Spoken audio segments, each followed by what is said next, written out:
Bon, bonjour à tous et à toutes et bienvenue à cette deuxième conférence de la session d'hiver 2024 qui est organisée par le Centre de recherche sur les matériaux renouvelables. Notre conférencière est Claudie Maud Canuel, qui est ingénieure forestière et étudiante au doctorat en sciences forestières à l'Université Laval sous la direction de Evelyne Tifo et de Nelson Tifo, donc membre à part entière là, de l'Empire Tifo. Et Claudie Maud là, est affiliée au Centre canadien sur la fibre de bois de Ressources naturelles Canada, au Centre d'études de la forêt et à la Team Carbone. Avant de commencer son doctorat, Claudie Maud a gradué en 2019 là, d'un baccalauréat en aménagement et environnement forestier et a réalisé une maîtrise en sciences forestières qui s'est transformée là, progressivement en doctorat en sciences forestières. Ses travaux de doctorat portent sur l'approvisionnement en biomasse forestière et son intégration aux opérations de récolte pour la production là, de bioénergie. Et son projet là, veut contribuer à une participation accrue du secteur forestier à l'atténuation des changements climatiques. Mentionnons aussi là, que Claudie Maud a travaillé au sein pardon, du Centre d'enseignement et de recherche en foresterie, donc le CERFO, comme professionnelle et chargée de projet sur des projets en lien avec les chaînes de valeur de bioénergie forestière de l'Est du Canada. Là, je pourrais continuer à détailler le CV impressionnant et toutes les bourses là, de Claudie Maud, les bourses de mérite, mais je tenais quand même là, à préciser que Claudie Maud est une étudiante vraiment importante là, dans notre lab, là, dans la Team Carbone, notamment de par l'aide puis tous les encouragements et tout là, qu'elle fournit à ses collègues là, qui sont moins avancés là, dans leur parcours. Récemment, Claudie Maud, elle a réalisé un stage à l'Université de la Colombie-Britannique à Vancouver, qui sera le sujet de cette conférence. Donc, elle va présenter une analyse comparative de l'essor de chaînes de valeur de bioénergie forestière entre la Colombie-Britannique et le Québec, en mettant l'accent là, sur les activités du secteur forestier. Donc, merci beaucoup, Claudie Maud, d'avoir accepté de partager ton expérience de stage et j'en profite là, pour remercier toutes les personnes là, du CRMR là, qui ont rendu cet événement possible et qui ont participé à son organisation. Donc, Claudie Maud, je te donne la parole. Oui, alors bonjour tout le monde. D'abord, merci beaucoup Antoine là, pour cette belle présentation-là et le mot là. Team Carbone, je suis un peu loin en ce moment, mais je l'ai profondément sur le cœur et dans le cœur.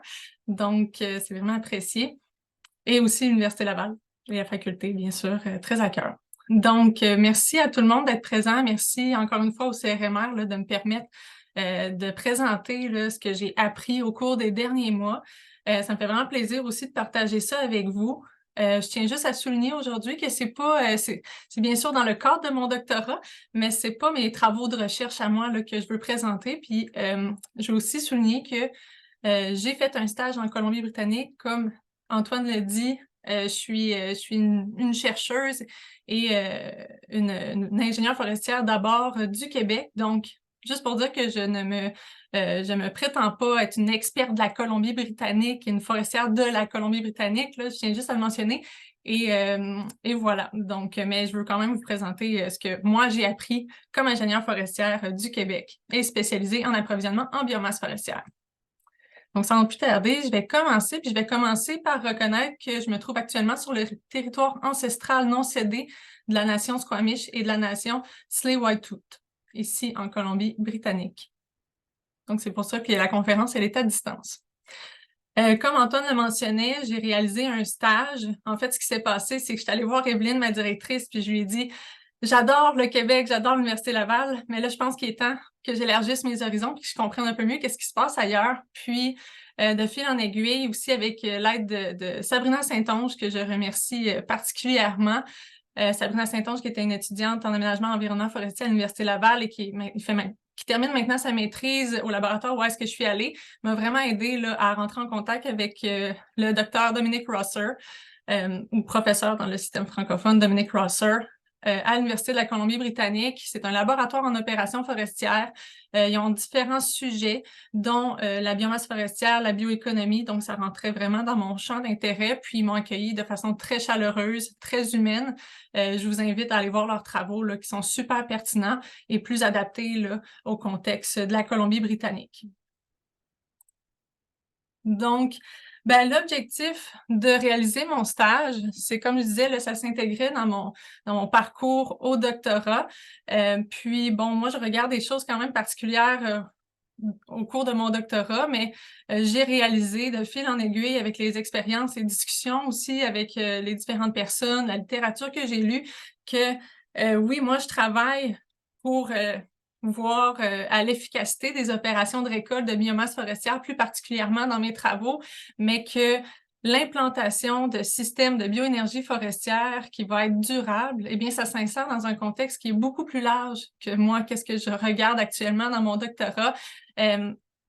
L'implantation durable de ce genre de filière-là dépend beaucoup, oui, de l'efficacité des opérations, mais aussi de comment elles vont s'intégrer puis s'harmoniser aux sociétés, à l'environnement, puis au réseau industriel qui est déjà en place dans les milieux d'accueil, en fait.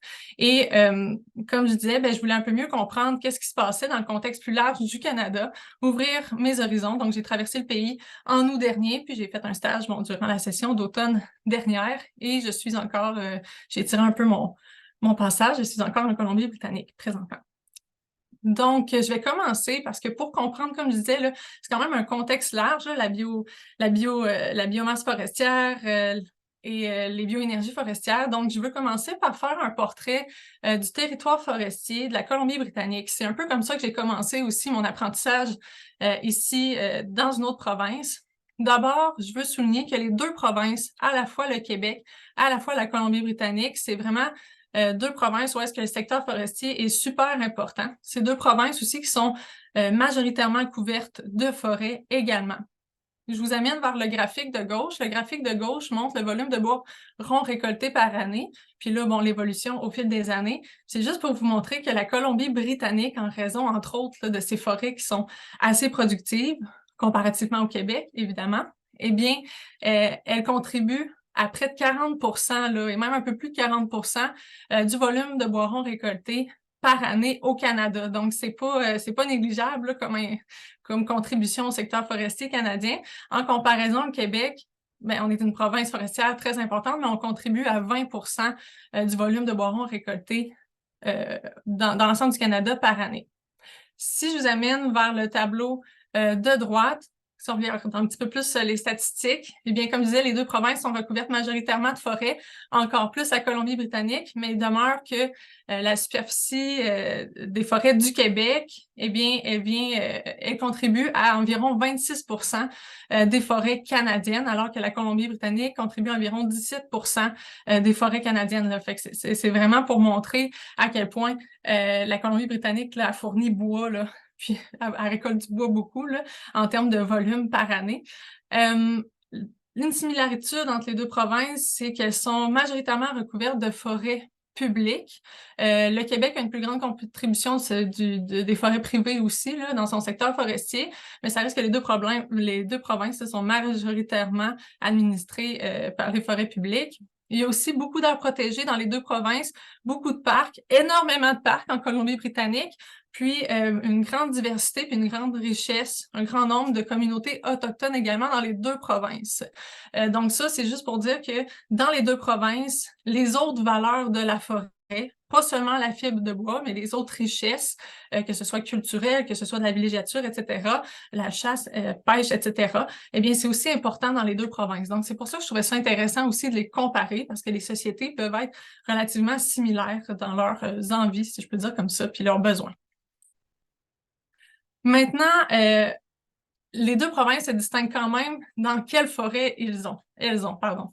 Donc, pour les forestiers, je pense que vous êtes familiers avec cette carte-là là, des domaines bioclimatiques. Là, c'est vraiment la partie au sud là, de la limite nordique. C'est simplement pour dire que nous, au Québec, la forêt, elle est beaucoup affectée par le gradient latitudinal de la forêt. Donc, au sud, on a des forêts feuillues. On a aussi beaucoup de forêts mixtes dans la province. Puis, bien sûr, on a des forêts qui sont dominées par les essences résineuses. En comparaison, la Colombie-Britannique, oui, la forêt puis sa composition, etc., oui, elle est affectée par le gradient latitudinal, mais elle est surtout affectée par la topographie.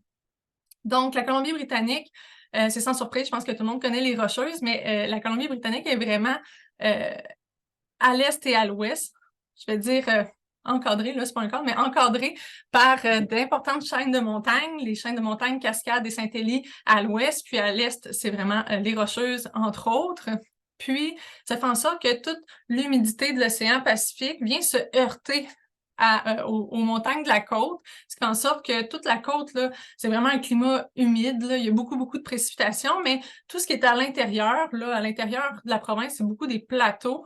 Tous ces plateaux-là, eh bien, ils vont être caractérisés par des températures élevées, mais surtout un air super sec. Donc, les températures sont majoritairement chaudes et le climat est super sec à l'intérieur de la province. On peut même y retrouver des cactus. Ça, c'est vraiment quelque chose que j'ai trouvé comique là, quand je suis passée par là, là. Il y a des serpents et des cactus au sud de la province. Donc, et aussi, ce qui distingue les deux provinces, c'est que oui, il y a quand même un peu d'essence feuillue là, en Colombie-Britannique, mais c'est majoritairement des essences résineuses qu'on trouve. Et l'industrie, ben, c'est beaucoup développé autour de ça. C'est vraiment l'industrie du sciage, historiquement, là, qui a été le pilier de l'industrie forestière là, en Colombie-Britannique pour valoriser les essences résineuses essentiellement. À ma connaissance, il n'y a pas vraiment d'usine pour valoriser les essences feuillues là, dans cette province-là, justement parce qu'il n'y en a pas beaucoup, entre autres.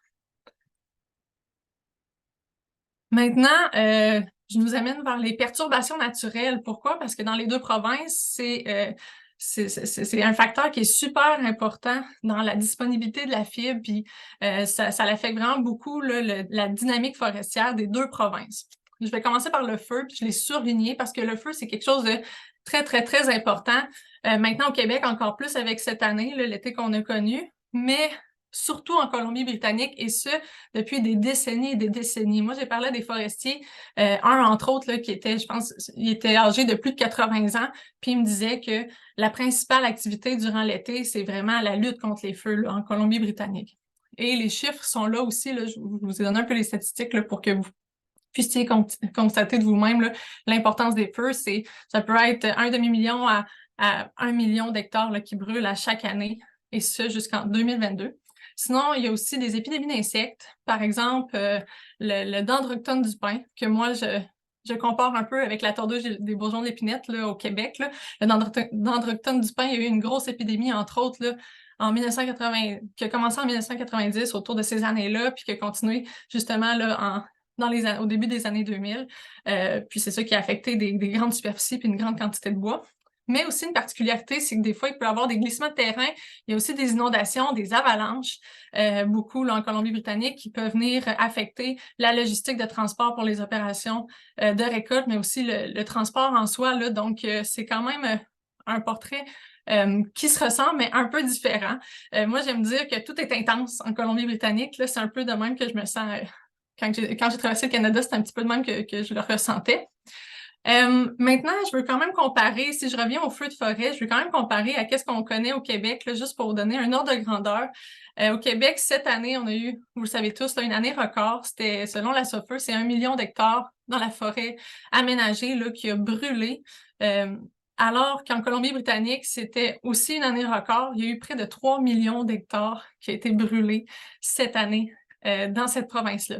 Et c'est juste pour dire que historiquement, on se préoccupait, je vais dire, moins des feux de forêt au Québec comparativement à la Colombie-Britannique parce que nos forêts brûlaient généralement quand même un peu moins. Mais quand on regarde les chiffres, ben, on se rend compte que le Québec n'est pas à part et pas mal affecté et est appelé à être possiblement affecté autant là, par les feux de forêt également. Donc, c'était quand même une comparaison là, que je voulais faire. Là. Et pourquoi aussi je fais cette comparaison-là? C'est que les perturbations naturelles, puis le forestier en chef le dit aussi relativement récemment, là, les perturbations naturelles, la présence d'événements extrêmes comme ça, des feux, etc., ça vient affecter la disponibilité de la fibre de bois et donc possiblement l'ensemble de la filière bois et l'ensemble aussi de la disponibilité de la biomasse forestière. C'est là que je m'en vais. Quand on regarde la possibilité forestière, ça dit, en fait, c'est à partir de ce chiffre-là des bureaux du forestier en chef dans les deux provinces, là, c'est un peu la même structure. C'est à partir de ce chiffre-là qu'on attribue ensuite des volumes qui peuvent être récoltés de façon durable là, sur le territoire par année. Là. Je simplifie vraiment l'histoire. Si on regarde à gauche, ça, c'est l'évolution de la possibilité forestière en Colombie-Britannique. Les chiffres sont petits, je m'excuse de la qualité du graphique. On peut voir ici, dans les dernières années, 2000-2005 qu'il y a eu une augmentation des possibilités forestières assez soudaine. Ça concorde avec l'épidémie d'Androctone du pin que je vous ai fait part. Donc, tout d'un coup, il y avait beaucoup de fibres qui étaient disponibles. Puis ensuite de ça, à partir de 2010, là, il y a eu de plus en plus aussi d'occurrences des feux de forêt, entre autres. Et si le graphique se continue jusqu'à aujourd'hui, présentement, c'est ce qui se passe en Colombie-Britannique, c'est que les possibilités forestières, si je le simplifie comme ça, c'est qu'ils sont en chute libre. Il y a vraiment une décroissance là, des possibilités forestières. Puis ça a des répercussions réelles là, ici, en Colombie-Britannique. Puis c'est aussi une préoccupation là, pour l'industrie, évidemment. Puis la disponibilité de la fibre. Ça change quand même le portrait. Si on regarde au Québec, l'évolution des possibilités forestières et des volumes de bois attribués, dans le temps, ils ont été relativement constants là, depuis 2013, je vais dire, là, le nouveau régime, etc. Ils ont été quand même relativement constants. Là, je mets un point d'interrogation avec aussi ce que le forestier en chef il dit. On peut s'attendre possiblement à une diminution avec ce genre de perturbation-là, un peu comme le connu finalement la Colombie-Britannique, puis un peu comme on l'a vu aussi avec l'épidémie de tordeuse et bourgeons d'épinette sur la Côte-Nord, tout d'un coup, il y avait beaucoup de possibilités forestières, beaucoup de disponibilité de la fibre, puis là, c'est à voir là, comment ça va évoluer dans le temps. Et là, quand on parle de disponibilité de la fibre, je parle aussi, c'est ça, de différentes sources de biomasse forestière. Je disais que ça peut affecter, la disponibilité de la biomasse forestière. Dans le cadre de ma présentation, moi, je m'intéresse plus à certaines sources de biomasse forestière en particulier, notamment les résidus d'usines, particulièrement les résidus d'usines de sciage. Ensuite, les résidus d'opérations forestières. Donc, quand on va chercher du bois dans les forêts pour les industries conventionnelles, que ce soit le sciage, pâte du papier, panneaux, qu'est-ce qui est laissé? Qu'est-ce que les industries conventionnelles ne prennent pas et qui sont laissées comme débris sur les sites? À gauche, c'est une photo que j'ai prise au Québec. À droite, c'est une photo qui a été prise par Dr. Rosser en Colombie-Britannique. Ensuite, je vais parler aussi des bois qu'on peut récolter sous la forme de bois rond, mais qui ne correspondent pas aux critères de qualité des industries du bois conventionnel parce qu'ils sont trop petits. Par exemple, l'image en bas, c'est du bois rond de très petit diamètre qui n'avait pas de preneur à ce moment-là, ou encore d'essence non désirée. Donc, mais ça peut être récolté aussi sous forme de bois rond, la biomasse.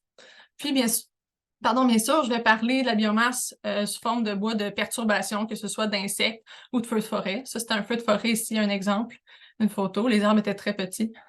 Désolée de mon image, mais voilà.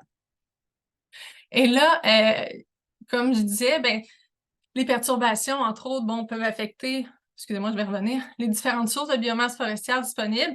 Et là, il y a une question qui émerge, en fait, c'est comment les produits du bois alternatifs, comme la bioénergie forestière, les produits biosourcés, entre autres, peuvent s'insérer dans la filière bois actuelle et donc créer de la richesse et valoriser ces bois-là qui présentement sont dégradés ou qui n'ont pas de preneur. Puis aussi, c'est quoi les motivations pour utiliser cette source de biomasse-là, entre autres. Et là, il y a une autre question qui arrive, c'est quoi la place pour la bioénergie forestière actuellement dans les deux provinces? Les deux provinces ont aussi des caractéristiques similaires en regard de leur portrait énergétique. C'est là, je vous ai mis des diagrammes là, de la consommation d'énergie dans les deux provinces, mais c'est pour illustrer que dans les deux provinces, ce qui se passe, c'est qu'il y a une grande production d'électricité de sources renouvelables. Donc, dans les deux provinces, il y a des compagnies d'État, Hydro-Québec ou Hydro-BC, qui produisent beaucoup d'énergie renouvelable déjà. Donc, les provinces, ils ont accès à cette énergie-là à très faible coût. Première chose. Ensuite, Colombie-Britannique compte aussi sur le gaz naturel. Le gaz naturel qui est pas nécessairement renouvelable, une énergie fossile, mais qui est super efficace énergétiquement parlant. Et donc, où est-ce que je m'en vais avec ça? C'est que la demande interne pour utiliser de la biomasse forestière puis faire de la bioénergie, elle peut être limitée. Parce que quand on veut faire de la conversion de système, par exemple, pour passer des énergies fossiles à des énergies renouvelables, eh bien, les deux provinces favorisent beaucoup l'électrification parce qu'elle a accès à beaucoup d'électricité à faible coût. Pour ce qui est toute la consommation de produits pétroliers encore dans les deux provinces, eh bien, ça va demander une transformation de la biomasse forestière qui est plus avancée, des technologies plus modernes, justement, par exemple, le fameux exemple des transports, là, comment on fait des biocarburants, ben ça, c'est quand même une autre étape, là.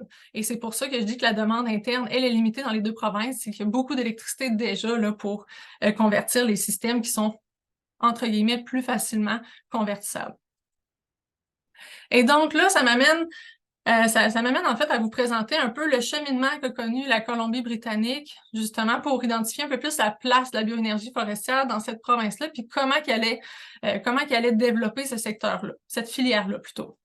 D'abord, en Colombie-Britannique, ça a parti un peu plus avant que le Québec, j'oserais dire. Là. La première usine de bioénergie a été établie au début des années 90, puis ça concorde vraiment avec la prise de conscience sociale là, que l'environnement allait pas bien, que le climat n'allait pas bien, puis qu'il y avait un réchauffement climatique. Entre autres avec le premier rapport du GIEC. Ensuite de ça, en 95, il y a un autre jalon important. Il y a eu une interdiction du brûlage des résidus d'usines. Fait que les usines de sciage, qui étaient, on se rappelle, vraiment le pilier de l'industrie de la Colombie-Britannique, n'étaient plus autorisées à se départir de leurs résidus en les brûlant sur leur site, dans des genres d'installations comme ça. Ce qui a fait en sorte que là, il y avait comme un besoin urgent là, de trouver des alternatives pour passer ces résidus d'usine-là. Donc, il y a eu une augmentation, je vais dire, de la disponibilité de ces résidus-là. Avec cette augmentation de nécessité de valoriser, excusez-moi, je vais recommencer en France. Avec cette nécessité de valoriser ces résidus-là, eh bien, il y a eu des industries des pâtes et papier qui sont arrivées, l'industrie des panneaux, mais il y en avait encore. Il y a eu aussi, les industries de bioénergie qui se sont installées. Ensuite de ça, dans les années 90, toujours, c'est ça, il y a la fameuse épidémie de dendroctone du pin, une augmentation de la disponibilité du bois de perturbation, puis ça a concordé aussi avec une demande accrue de l'Europe pour se défaire du charbon, parce que l'Europe utilisait, pas partout, là, mais entre autres le Royaume-Uni utilisait beaucoup le charbon là, pour subvenir à ses besoins énergétiques. Puis voilà, puis là, ils voulaient se tourner vers des sources alternatives, des énergies renouvelables, puis la possibilité d'en faire était relativement limitée en Europe. Puis en plus de ça, il y avait aussi la taxe sur le carbone en Suède. Là. Donc bref, il y avait une grosse demande du côté de l'Europe pour avoir aussi des sources d'énergie renouvelables en complémentarité de ce qu'ils étaient capables de produire eux-mêmes, entre autres. Et donc, c'est là qu'il y a eu des premières exportations de granules vers l'Europe. En 98, ensuite de ça, la Colombie-Britannique a vraiment investi aussi pour mettre des installations, des infrastructures autour de cette filière-là, entre autres par l'installation, amener des installations là, au quai de North Vancouver, qui étaient juste destinées à l'exportation de granules. Ensuite, il y a la récession en 2008 qui a fait en sorte qu'il y a beaucoup de scieries qui ont fermé. Et donc, là, il y avait des scieries fermes. Ce que ça fait, c'est qu'il y a moins de résidus qui sont disponibles. Et là, il y a une nécessité... Et là, il y a une nécessité de se tourner vers d'autres sources de bioénergie, pas juste les résidus d'usine, mais aller voir, quelles autres sources de biomasse sont disponibles, notamment les sources qui sont issues de la forêt. Et un autre jalon important, c'est qu'au Royaume-Uni, on se rappelle, le marché a été beaucoup développé autour de faire des granules, de prendre de la biomasse forestière, faire des granules, l'exporter vers l'Europe.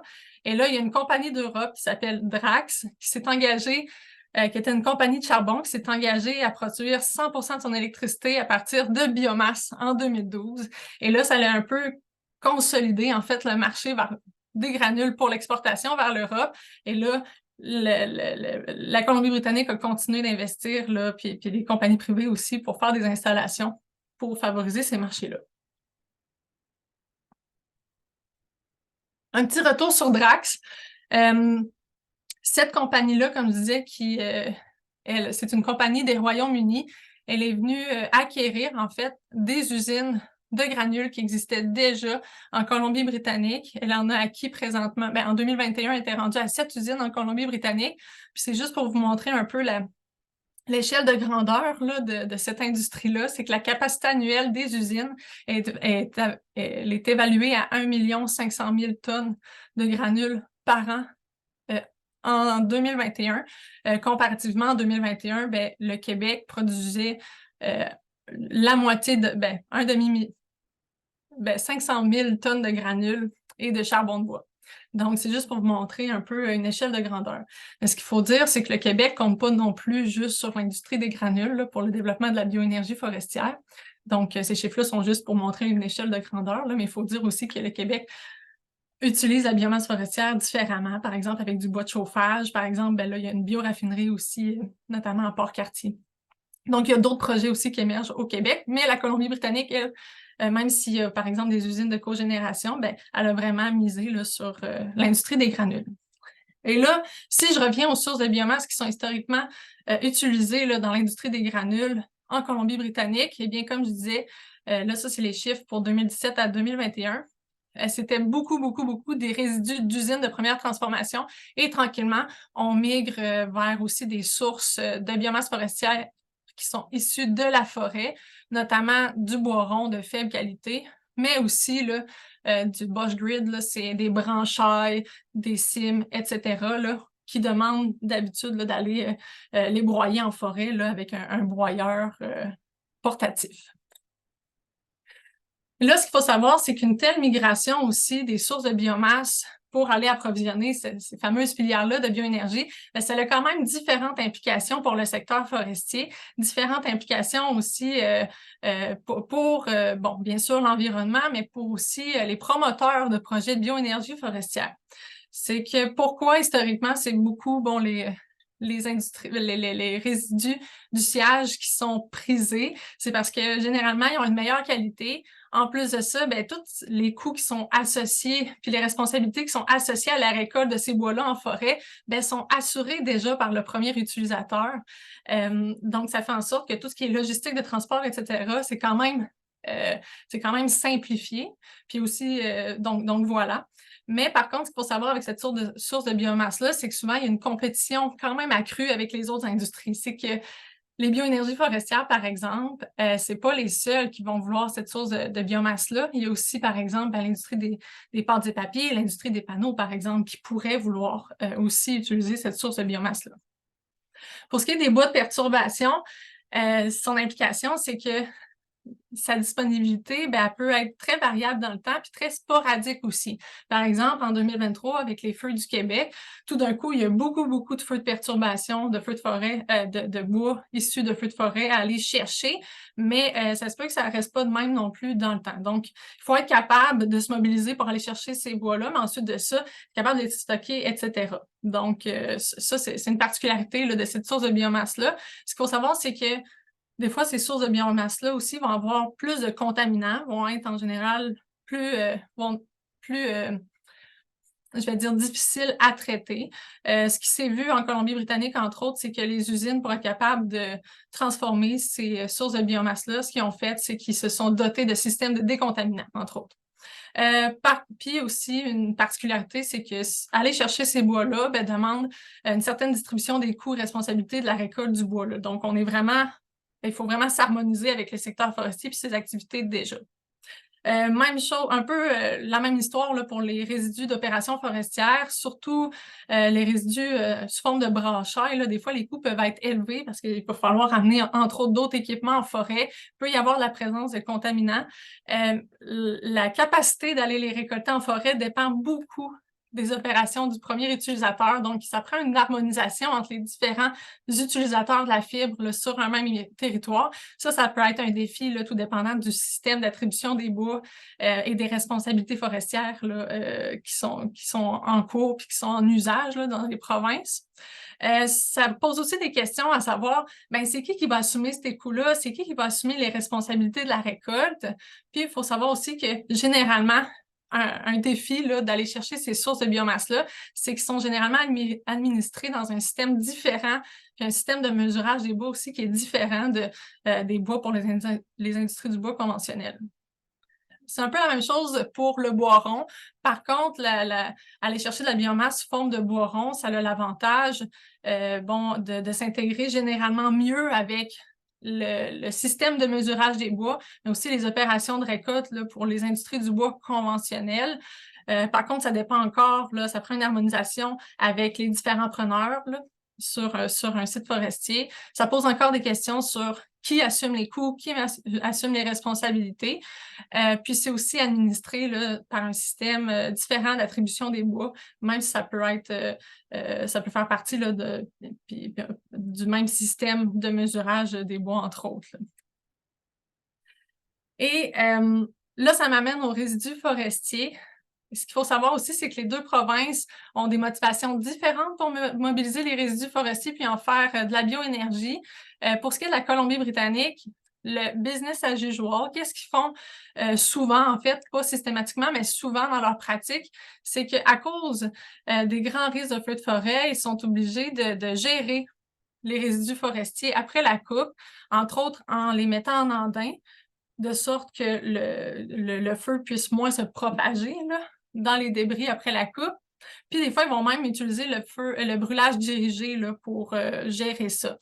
Donc, voilà. Donc, tu sais, les principales motivations en Colombie-Britannique pour utiliser ces résidus-là, en faire de la bioénergie, c'est vraiment pour diminuer les émissions liées à l'aménagement forestier, diminuer les émissions des forêts canadiennes aussi. C'est aussi une obligation professionnelle. Fait que les ingénieurs forestiers qui sont responsables de la coupe sont aussi responsables d'atténuer les risques de feu après la coupe et ils n'ont pas beaucoup de temps pour ce faire. Donc, c'est vraiment légalement, c'est une obligation professionnelle. C'est aussi une question de santé publique, de qualité de l'air pour ne pas émettre des polluants dans l'atmosphère ou moins possible. Puis, c'est aussi vu comme une opportunité pour favoriser la régénération, qui est encore une fois en Colombie-Britannique la responsabilité des ingénieurs forestiers qui sont responsables de la coupe, sont aussi responsables de la remise en production des sites. Au Québec, il n'y a pas nécessairement d'obligation légale. Les motivations sont très différentes pour utiliser ces résidus-là. On va plus parler de créer de la valeur pour l'ensemble de la filière bois, avoir accès au bois de bonne qualité en valorisant aussi le bois de moins bonne qualité. Ça peut être une opportunité pour diminuer les besoins de préparation de terrain, favoriser la régénération, par exemple en diminuant les besoins de mise en andin après la coupe. Par contre, certains travaux dont les miens, soutiennent que oui, ça peut être une opportunité, mais c'est pas non plus systématique. Là, que si on récolte de la biomasse forestière, on va nécessairement avoir des économies en préparation de terrain. Ça, c'est juste à suivre dans mes travaux. Et je termine bientôt. Merci, Antoine. Ça me ramène à la question initiale. C'est quoi la place de la bioénergie forestière au Québec? Et là, avec tout ce que je vous ai présenté, je vous invite aussi à consulter un article qu'on a publié, moi et Evelyne Tifo et Nelson Tifo aussi. On a tenu un atelier avec différents acteurs du milieu québécois, en fait, pas juste forestier, de l'énergie aussi. Et ce que je veux dire, c'est que des fois, on dit « Ouais, mais ça marche ailleurs, pourquoi on le fait pas chez nous? » Mais il faut se ramener dans le contexte. Mais qu'est-ce qu'on veut chez nous? Est-ce que c'est comparable? Et là, si on regarde les préoccupations générales dans les deux provinces, c'était quand même différentes. Au niveau des écosystèmes naturels, au Québec, il semble y avoir une grosse préoccupation pour laisser des résidus forestiers, entre autres sur les sites, pour contribuer au maintien de la productivité des sols. Alors qu'en Colombie-Britannique, même si cette préoccupation-là est présente, il y a tellement un gros besoin d'arrêter que la forêt brûle, que ça prend beaucoup de place aussi. Pour ce qui est de l'implantation d'industries de bioénergie forestière, selon les résultats de l'atelier qu'on avait tenu au Québec, ce qui revenait beaucoup, c'était une volonté de contribuer à une économie locale, une économie circulaire, alors qu'en Colombie-Britannique, ce qu'on voit, c'est un peu plus une vision mondiale, tournée vers le monde, où est-ce qu'on va utiliser des ressources, par exemple, gérées de façon durable au Canada pour essayer de diminuer les émissions de gaz à effet de serre d'autres pays. Enfin, en Colombie-Britannique, comme je disais, le système puis la filière forestière est beaucoup tournée autour du sciage résineux. Puis cette industrie-là, elle était lucrative sans nécessairement avoir besoin des autres industries. Donc, comparativement au Québec, on a plusieurs preneurs. L'industrie des pâtes et papiers, par exemple, prennent du bois rond, l'industrie des panneaux aussi. Donc, on sent un plus grand besoin d'harmonisation entre les filières pour que tout le monde, finalement, soit gagnant et tout le monde puisse avoir des opérations rentables, entre autres. Et je termine là-dessus. Dans les deux provinces, ce qui est nécessaire, c'est d'être capable d'avoir un système efficace pour quantifier les flux de bois, assurer leur suivi, puis aussi assurer leur gestion là, de façon efficace. C'est quand même un défi dans les deux provinces. Et pour le Québec, ce que moi, je retiens de tout ça, c'est qu'il est possible d'entrevoir des enjeux d'approvisionnement qui sont similaires à la Colombie-Britannique. Donc, je pense que c'est bien de garder un œil sur ce qui se passe ailleurs. C'est une force aussi qu'on ait un système adapté à avoir différents preneurs dans nos forêts. On a vraiment une force au niveau, je pense, de la diversité du réseau industriel forestier. Je pense aussi que c'est difficile d'entrevoir un seul et unique modèle d'affaires pour le développement de la bioénergie forestière au Québec. Puis ça, c'est pas moi qui le dis comme ça. C'est vraiment quelque chose qui est ressorti de l'atelier dont je vous parlais tout à l'heure. Et je pense aussi qu'il faut vraiment opter pour développer notre savoir-faire opérationnel puis une vision claire de où est-ce qu'on veut s'en aller avec de tels projets. Et je vous invite à aller voir plus de détails dans le rapport complet. Merci beaucoup.